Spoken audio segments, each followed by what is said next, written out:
Salam kerahiman.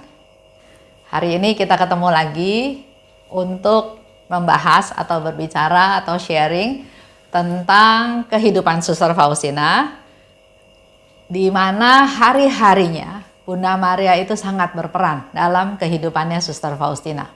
Dan hari ini ada 3 nomor yang akan kita bahas bersama-sama. Antara lain, apa yang diminta oleh Bunda Maria kepada Suster Faustina, otomatis kepada kita semua, anak-anaknya. Kita mulai ya. Pada saat jiwa mengalami kegersangan dan kesadaran yang jelas akan kejahatan dirinya. Dalam hidup kita sehari-hari, kita pun mungkin pernah merasakan hidup ini kok gersang, hidup ini kok kering. Misalnya berdoa, sudah novena, sudah berdoa, sudah ikut perayaan Ekaristi, sudah ikut adorasi, dan banyak hal ya yang dilakukan, tapi kok kayaknya Tuhan nggak menjawab, kering. Atau pernah juga Suster Faustina juga cerita ya bahwa dia berdoa, tapi sepertinya Tuhan nggak dengar doa dia. Atau bahkan Tuhan nggak senang dengan doa dia. Dan itu dialami selama 1,5 tahun, ya, masa gelap. Dalam hidup kita sehari-hari juga kita bisa merasa gersang, dalam arti kita melakukan sesuatu, kita berdoa pada Tuhan, kita minta supaya Tuhan bimbing, Tuhan berkati apa yang kita lakukan, tapi ternyata gagal. Dan gagal lagi. Hal yang lain mungkin tentang sakit. Berdoa, minta kesembuhan pada Tuhan untuk supaya sembuh dari sakit, tapi ternyata sakit itu terus ada, berkelanjutan, padahal sudah berobat kemana-mana. Atau bisa juga dalam kehidupan berkeluarga, relasi suami istri, relasi dengan anak, ya ada hal-hal yang menyebabkan kita merasa kegersangan. Nah, hari ini saya mau ajak Bapak Ibu untuk mendengarkan nasihat dari Pastor Andras. Pastor Andras itu juga salah satu pastor yang hidupnya dekat dan mensupport Suster Faustina ya dalam pemberian sakramen tobat atau memberikan nasihat. Nah, hari ini saya akan ajak Bapak Ibu untuk mendengarkan nasihat dari Pastor Andras terhadap Suster Faustina yang sedang menghadapi kegersangan. Selain itu juga Suster Faustina diizinkan oleh Tuhan untuk mempunyai kesadaran yang jelas betapa ada kejahatan yang dilakukan oleh Suster Faustina ya. Di situ kelihatan suatu gambaran yang jelas. Nah, pada saat seperti itu jiwa dapat mengetahui betapa kecilnya yang dapat ia lakukan. Betul ya? Pada saat kita gersang, pada saat kita mengalami banyak kegagalan, pada saat kita berdoa sepertinya doa kita nggak dijawab, pada saat itu kita sebetulnya menjadi sadar bahwa betapa kecilnya kita. Contoh sakit ya, mendapat nasihat, berobat ke dokter ini, ternyata nggak sembuh.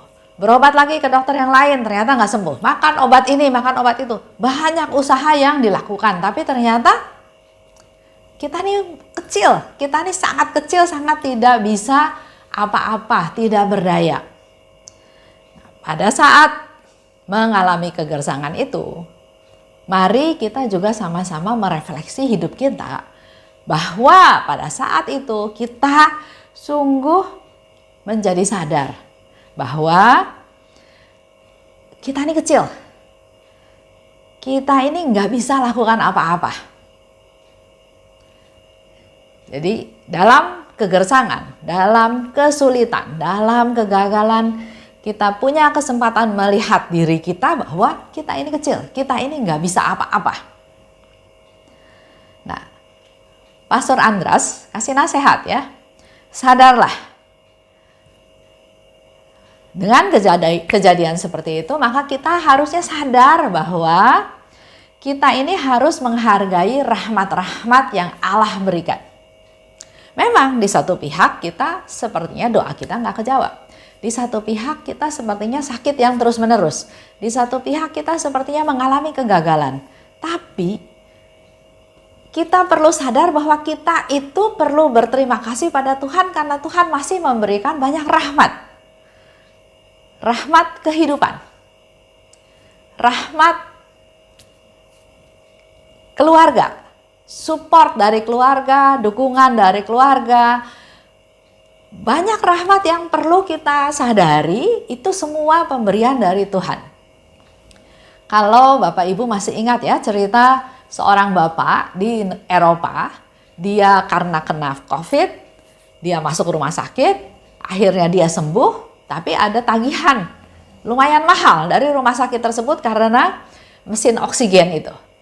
Dan dia bukan merasa sedih, merasa kecewa karena harus bayar mahal, tapi di situ dia justru dalam kegersangan, dalam kesusahan, dalam kesakitan, dalam penderitaan, dia justru menjadi sadar bahwa selama ini dia kurang bersyukur, kurang bisa berterima kasih atas rahmat kehidupan yang Tuhan kasih.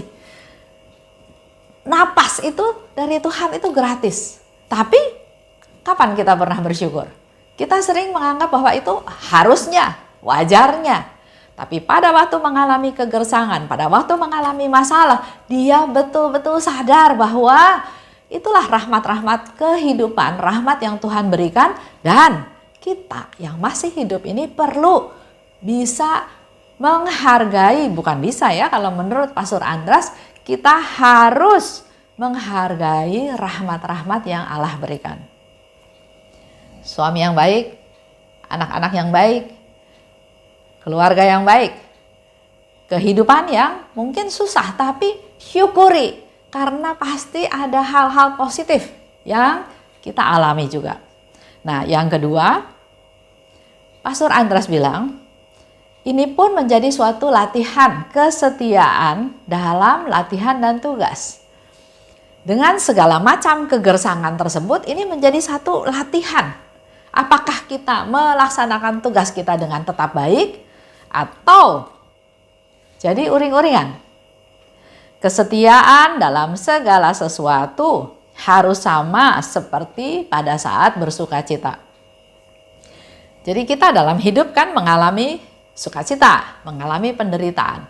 Tapi Tuhan menuntut kita untuk setia, bersikap yang sama baik dalam kita mengalami sukacita maupun kita dalam kegersangan. Ya, jadi dikatakan oleh Pastor Andras, perlu ada kesetiaan dalam segala sesuatu yang harus sama pada saat kita mengalami sukacita.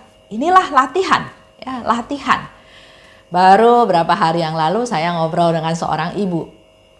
Dia menderita sakit kanker yang menahun, bukan menahun lagi, berpuluh tahun ya, 26 tahun, 10 tahun sembuh, terus ada lagi sakit, 10 tahun lagi sembuh, sekarang lagi sakit lagi di tahun yang ke-6.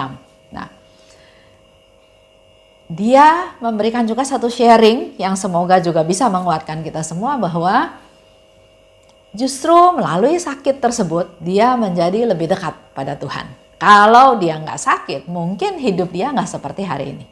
Jadi syukuri, berterima kasih pada Tuhan, bukan mengeluh pada permasalahan, pada kegersangan. Ada seorang bapak bertanya sama saya juga tentang, saya sudah berdoa, sudah macam-macam doa, sudah berbagai cara ya, tapi kok Tuhan nggak jawab doa saya ya. Itu ada pertanyaan juga seperti itu. Nah, semoga nasihat Pastor Andras ini juga berguna buat bapak tersebut. Bahwa dalam kegersangan, dalam kegagalan kita bisa melihat ternyata kita ini kecil, kita ini nggak bisa apa-apa. Karena kita sadar kita kecil, kita nggak bisa apa-apa, maka mari kita coba melihat rahmat-rahmat apa yang Tuhan sudah kasih. Dan di situ Pastor Andras bilang kadang ya, kebenaran yang sedikit pahit perlu dialami. Jadi dalam hidup ini, kalau kita mengalami kegagalan, mengalami sakit penyakit, mengalami kesusahan, Pastor Andras bilang, kadang kebenaran itu perlu kebenaran yang pahit itu perlu kita alami, perlu kita diperlukan ya. Di sini malah dikatakan kadang kebenaran yang sedikit pahit itu diperlukan. Seperti tadi yang cerita seorang ibu ya yang menderita sakit kanker. Tapi dari semua nasihat Pastor Andras kepada Suster Faustina dikatakan tempatkan dirimu dalam tangan Bunda tersuci. Itu ada di 1, 2, 4, 3. Pastor Andras tahu kemampuan kita manusia, keterbatasan kita, ketidakberdayaan kita. Oleh sebab itu, selain dia memberikan nasihat pada Suster Faustina, di akhir nasihatnya mengatakan bahwa tempatkan dirimu. Jadi bukan hanya sebagian, tapi tempatkan dirimu, keseluruhan keberadaanmu di dalam tangan Bunda tersuci. Kita menyerahkan seluruh keberadaan kita, diserahkan di tangan Bunda tersuci. Kalau kita menyerahkan diri dalam tangan Bunda tersuci, dalam tangan Bunda Allah, dia pasti menjaga, melindungi. Itu sifat seorang ibu, ibu yang peduli pada anak-anaknya, yang bergantung pada anaknya, yang datang pada anaknya. Kalau kita ingat gambar Bunda Maria, penolong abadi. Bapak Ibu tahu ya, Bunda Maria penolong abadi itu gambar Bunda Maria dengan menggendong bayi Yesus, di mana satu sandal dari Yesus itu terlepas dan tangan Yesus yang kecil berpegang pada tangan Bunda Maria. Itu adalah satu ungkapan sebagai Bunda Maria penolong abadi yang selalu menolong anak-anaknya yang datang padanya. Dia memberikan tangannya di mana kita, anak-anaknya yang bergantung padanya, yang bersandar padanya, yang mohon perlindungannya, berpegang pada tangan Bunda Maria, pada tangan ibu. Ibu yang diberikan oleh Yesus kepada kita semua. Bunda Maria, Bunda penolong abadi. Dan Pastor Andras bilang, serahkan dirimu. Bukan hanya permasalahanmu, bukan hanya tanganmu saja, tapi keseluruhan serahkan dirimu dalam perlindungan, penjagaan Bunda Maria, tangan Bunda tersuci. Itu adalah nasihat dari Pastor Andras kepada Suster Faustina. Kalau kita menyerahkan diri pada tangan Bunda Maria, berarti kita akan selalu berada bersama dengan Bunda Maria. Kita selalu ada dalam lindungannya, dalam pelukannya, dalam dekapannya Bunda Maria. Nah, kita bisa lihat di nomor 798 ya. Di 798 di sana dikatakan waktu itu Suster Faustina pergi ke Pratnik. Pratnik itu satu tempat rumah sakit ya. Waktu saya waktu perjalanan saya dari Krakow menuju Warsawa, menuju Glogowicz, waktu itu naik taksi ya. Kami juga sempat lewat, ada tulisan Pratnik. Ada keinginan ya untuk mampir, untuk lihat rumah sakit yang waktu itu dipakai oleh Suster Faustina. Tapi karena kita nggak bisa bahasanya, juga nggak berani ngomong sama supirnya karena supirnya tampangnya menakutkan dalam tanda kutip. Jadi saya cuma bilang aja sama suami saya, itu Pratnik ya. Gimana caranya kita mau minta menyimpang belok gitu. Nah itu menjadi satu kerinduan saya untuk balik lagi ke sana karena waktu itu belum sempat ke Pratnik. Nah, Suster Faustina sakit, diantar oleh seorang suster ke rumah sakit di Pratnik. Nah, sampai di sana, Suster Faustina dikasih satu kamar tersendiri ya. Dia kan sakit TBC ya. Dia dikasih satu kamar tersendiri dan suster yang menemani dia ini pulang kembali ke Krakow. Nah, di sana Suster Faustina bilang dia diam sendirian kan di dalam kamar. Dia membenamkan diri dalam doa. Ya, jadi jangan sia-siakan waktu dengan hal-hal yang lain, tapi dia benamkan diri dalam doa dan menyerahkan diri pada perlindungan istimewa Bunda Allah. Di dalam doanya, dimanapun dia berada, dia berdoa dan menyerahkan diri pada Bunda Allah. Sama seperti tadi ya, dianjurkan oleh Pastor Andras untuk menyerahkan dirimu dalam tangan Bunda Tersuci. Dan hal ini dilakukan oleh Suster Faustina pada waktu dia ada di Pratnik. Dia berdoa, dia minta supaya Bunda Maria memberikan perlindungan yang istimewa kepadanya. Karena Suster Faustina tahu ya, Bunda Maria itu selalu menyertai aku. Dan Bunda Maria adalah seorang ibu yang baik, yang selalu memperhatikan segala usaha dan jerih payahku. Begitu pula dengan kita ya. Apakah kita punya relasi yang begitu dekat dengan Bunda Maria? Dalam kehidupan sehari-harinya, Suster Faustina itu fokus pada Bunda Maria. Begitu dia sampai ke rumah sakit, ke Pratnik, di kamar sendirian, dia berdoa dan dia mohon kepada Bunda Maria supaya memberi perlindungan yang istimewa. Kenapa dia cari Bunda Maria? Karena dia tahu Bunda Maria itu adalah ibu yang baik, yang memperhatikan dia, yang tahu apa jerih payah yang sudah dilakukan oleh Suster Faustina. Dan yang penting lagi satu hal adalah Suster Faustina punya iman, yakin, percaya bahwa Bunda Maria selalu menyertai aku. Itu yang dialami oleh Suster Faustina. Untuk jelasnya Bapak Ibu bisa baca di 798 ya. Nah, kita lanjut lagi dengan satu nomor lagi ya, di 325. Tadi mendengar cerita tentang bagaimana nasihat Pastor Andras. Bagaimana kita perlu menempatkan diri dalam tangan Bunda Tersuci. Dan yang dilakukan oleh Suster Faustina adalah dia berdevosi kepada Bunda Maria dan menyerahkan seluruh dirinya dalam perlindungan istimewa Bunda Maria.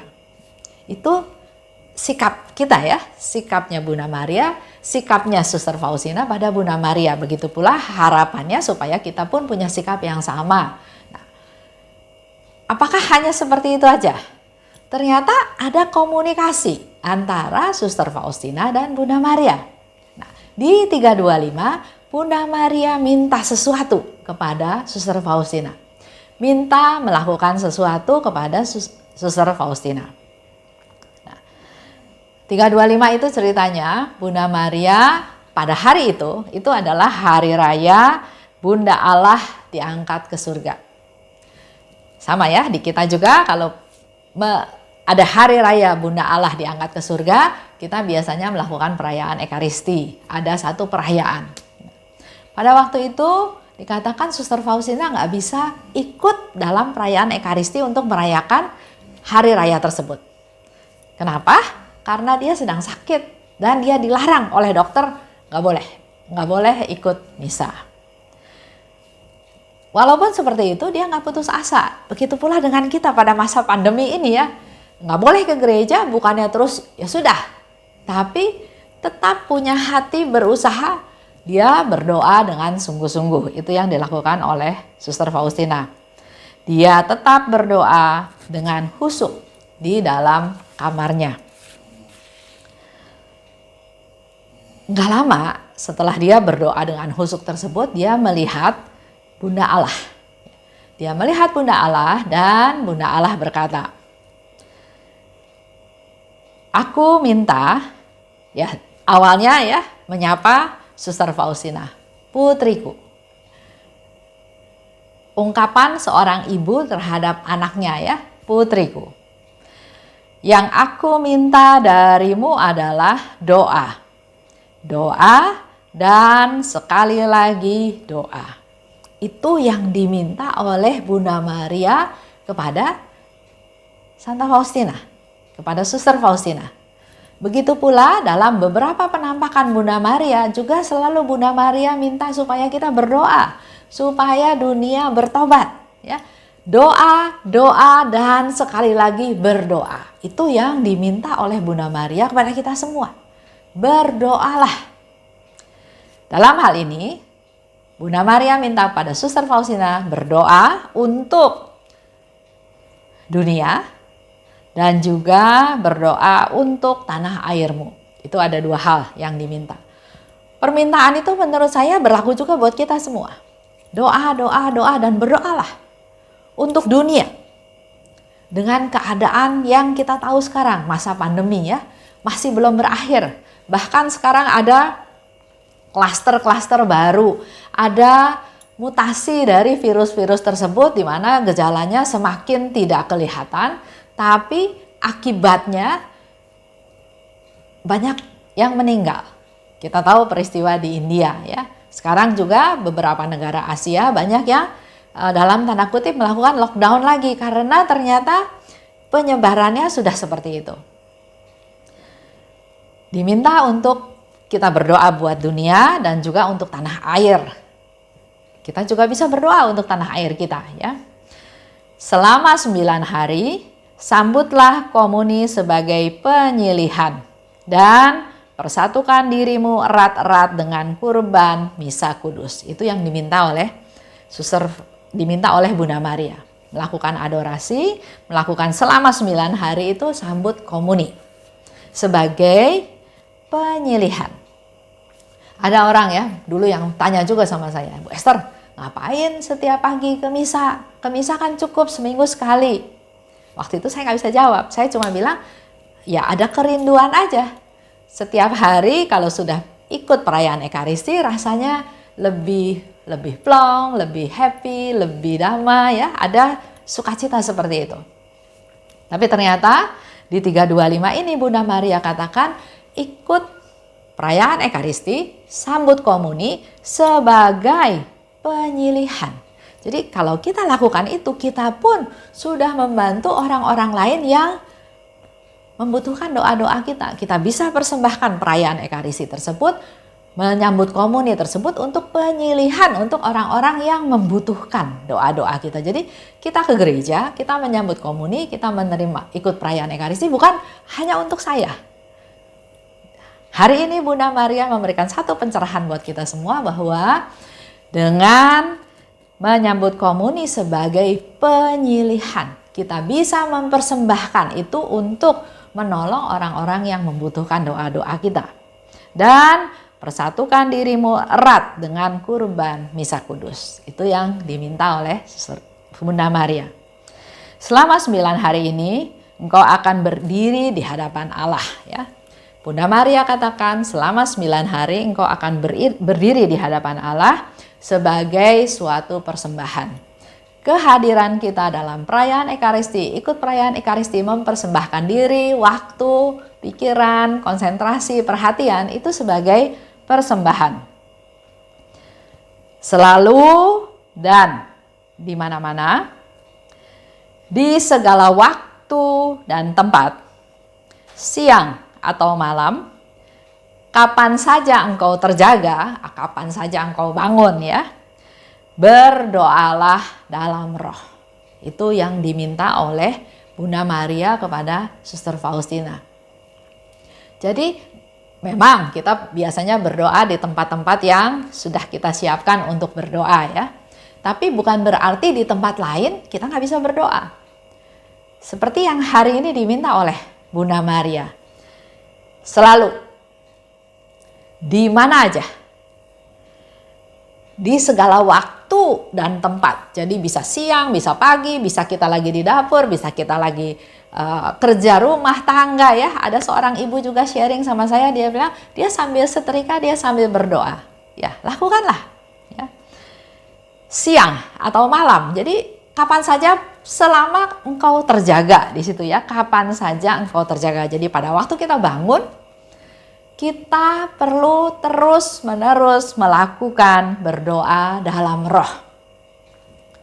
Roh kita yang ada di dalam ini berdoa dalam roh. Berdoa, berdialog, berkomunikasi dengan Tuhan. Siang, malam, di mana saja, setiap saat, setiap waktu, selalu selama engkau terjaga, berdoalah dalam roh. Itu yang diminta oleh Bunda Maria. Karena dalam roh, orang selalu dapat tetap berdoa. Walaupun kita lagi kerja sesuatu, tapi di dalam roh, orang selalu dapat berdoa. Itu yang dikatakan oleh Bunda Maria di 325. Nanti Bapak Ibu bisa lihat ya di 325. Kesimpulan dari obrolan kita hari ini. Bunda Allah adalah pelindung hidupku. Pada waktu kita mengalami kegersangan, pada waktu kita merasakan kita berdosa, pada saat itu Bunda Maria, Bunda Allah adalah pelindungku. Seperti yang Pastor Andras minta, letakkanlah dirimu dalam tangan Bunda tersuci. Itu ada di 1243 ya. Yang kedua, Bunda Allah itu adalah ibu yang baik. Jelas ya, Bunda Allah ibunya Yesus. Yang Yesus berikan kepada kita sebagai inilah ibumu. Dan kepada Bunda Maria dia katakan inilah anakmu. Bunda Maria adalah ibu yang baik. Ibu yang memperhatikan anaknya, yang peduli pada anaknya, yang selalu ada untuk anak-anaknya. Itu ada di 798. Dan yang ketiga, Bunda Maria itu adalah sebagai penasehat, sebagai advisor buat hidup kita ya. Dan hari ini nasihatnya adalah berdoa, dan sekali lagi berdoalah. Enggak ada sesuatu yang bisa menghalangi kita untuk tidak berdoa. Sehingga Bunda Maria katakan berdoa dalam roh. Di segala waktu, di segala tempat, di mana saja, selalu, enggak peduli siang, enggak peduli malam, selama engkau terjaga, berdoalah dalam roh. Karena di dalam roh kita bisa selalu berdoa. Itu aja untuk hari ini. Semoga kita juga bisa menjalin relasi yang semakin hari semakin dekat dengan Bunda Maria. Terima kasih atas perhatiannya. Salam kerahiman.